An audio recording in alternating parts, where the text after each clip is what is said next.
yebo sesikhulumile sasho sathi impela inkomo ikhona mhlambe nemali ikhona kodwa okukhulu ngaphezu kwento zonke uNkulunkulu ngathi angamlekelela ubhuti angathi umusa mfethu akunikeze umuntu ozoba yilento wena oyifunayo bese bayilento efunwa abanikazi begceke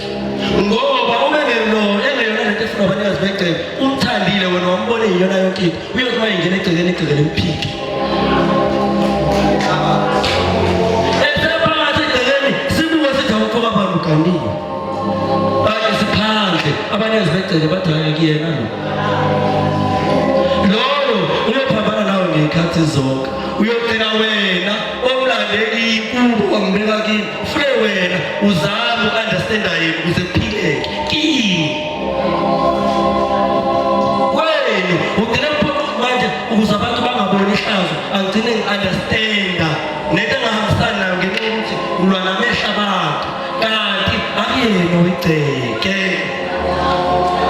sikhuleleka lokho mfethu umthandazo ukhona okukhulu ngaphezu kwento zonke manje nalawo mama ekhona ngicabanga ukuthi okukhulu kuyomjabulisa kakhulu ukwazi ukuthi ukubona ugama kodwa ukukhulu akungena ubhuti manje asale semqedele umsebenzi alanda umuntu okuyena yena ongekaphikwe igceke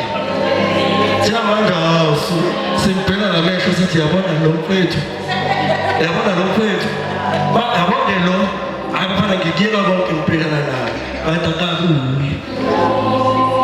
usasendleleni edlulayo naye ungena kwi-history ukuthi wakubadlula naye futhi ungena kwi-history yakho ukuthi akangamboni usiyana kodwa ukhulu kakhulu mfethu uNkulunkulu angathi angakuthwala